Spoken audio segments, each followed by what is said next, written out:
Hello, my name is Sarthak, and today I'll be presenting my contribution to the open source project, The Algorithms. Um, so basically, The Algorithms is a massive open source effort that basically collects all sorts of implementations of algorithms in a plethora of different programming languages. So, for example, Python, Java, C, C++, etc., etc.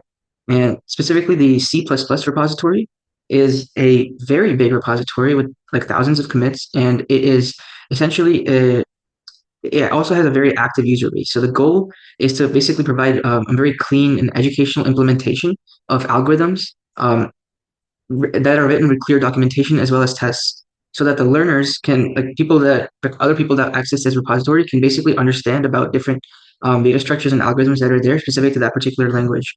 So it's basically like a library of algorithms is a good way to putting it. So specifically to walk through the GitHub files. So the way it's set up is that there is the main repository, which is the algorithms, and in it there's multiple smaller repos. So for each of the separate, like each of different languages. So the one that I went for is C++, and in that particular repository, so there's a bunch of folders that specifically are dedicated around algorithms and data structures.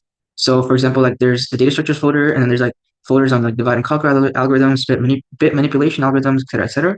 So the one that I particularly addressed is the data structures algorithm has its own CPP file, and they all also have Doxygen style comments and examples. Beautiful.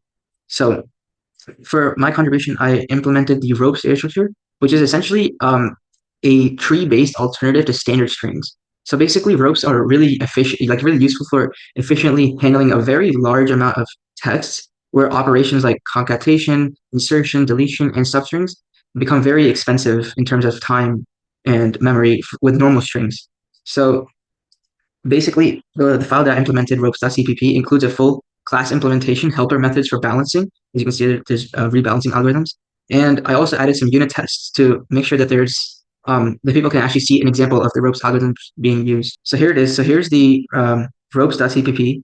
This is the pull request so essentially you can see that I've written it with really good comments. So in the beginning, it talks about what it is basically. So this is like what ropes are. Then it tells you about all the main features of the ropes and their complexities I also wrote. And so essentially, yeah, I just have a bunch of comments in that describe exactly what each function does.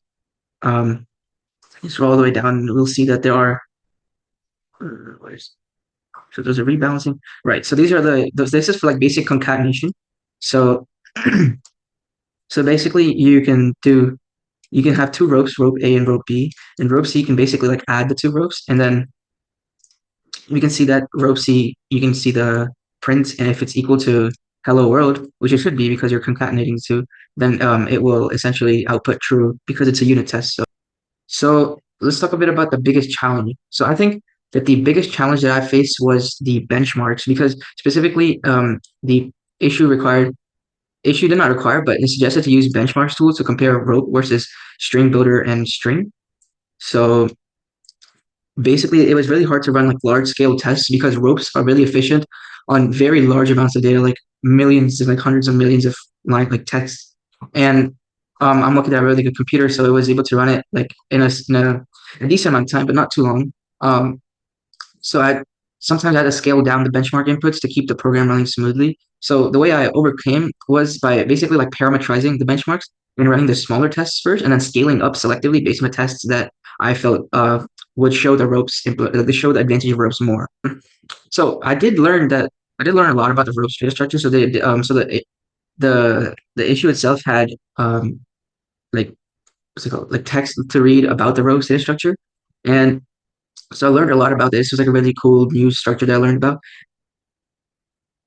Okay, so basically, it does a little demonstration, so where it combines the two, and then it also looks at character at and after inserting, after deleting, and then substrings, and then this is like a benchmark test, and to see if ropes is better than substrings.